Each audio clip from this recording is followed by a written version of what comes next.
Hello YouTube friends, I'm Dr. Jonas Sharma and I'm a family doctor. I would like to share with you one important component of managing this coronavirus pandemic that we are facing right now that we seem to miss. It's transmission. The known main mode of transmission of this virus is by person to person through respiratory droplets. Some of these droplets land on a surface and survive a few days. Some stay floating in the air for hours. Some may land on a host and start the cascade of the disease process. During ordinary speech, the droplets can reach to about a meter. This is the reason for the 1 meter social distancing. However, during forceful cough, sneeze, or loud laugh, it can reach up to 10 feet or maybe more. Therefore, we must also focus on stopping the escape of these droplets from those that have it in order to stop its spread. Not all people that have the virus are sick. Some are simply carriers. They are who we call the asymptomatic carriers.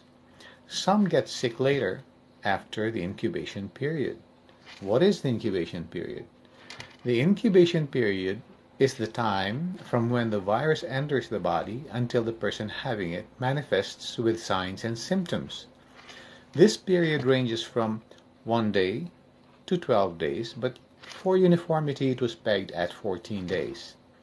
The period of illness ranges from 7 to 14 days, up to 20 days, or even longer. So on the average, the course is about a month. This is the basis for the 1-month quarantine period.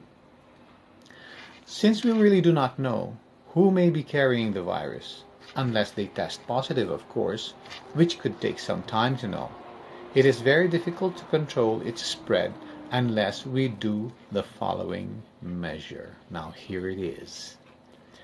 Face mask. We all must wear face masks until the quarantine period is over. This is not to protect oneself from getting the virus, but rather from its escape from the person that has it. Commercial masks are now very hard to find, but you can wear any mask. Mask made from clothes, towels, or hankies, or anything that can hold the droplets from getting out. Now, where do you think Prince Charles or the others got the virus from? I am 99% sure it's from someone who had the virus but did not wear a mask and let out his droplets and his virus. The virus can only survive in a host person. After it takes its course within, it's over, unless it gets into another host person. This cycle will never end until all persons on earth will have been infected. Some will survive, some will die, but we don't know who will survive and who will die. But how would you know who has the virus? This is next to impossible. We must assume that everyone is infected. If everyone in the whole world wore a mask for 6 weeks, the following would be the effect. 1.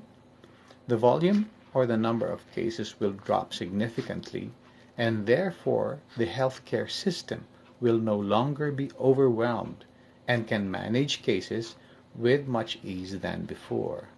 This is what we call flattening the curve.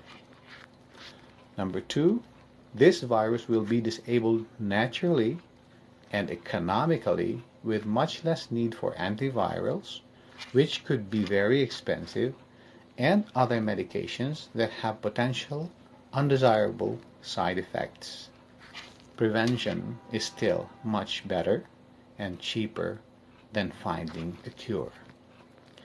Did you know that in 1918, during the Spanish flu pandemic, they realized the value of face masks late in the course of the pandemic, after millions have already died. They imposed the use of face masks at gunpoint. It was when the problem began to be controlled. Let's not repeat history, but rather learn from it. So, together with quarantine and social distancing, a very important component is donning a face mask, which must be continued for a period of 6 to 8 weeks after the quarantine is already lifted. This way, we avoid an economic and probably a health collapse. Until today, I still see on TV persons, politicians in session, the public in other places not wearing masks. And it is also where cases are highest in number. So I plead to the whole world to help control and bring down this pandemic by simply wearing your masks. Thank you and good day.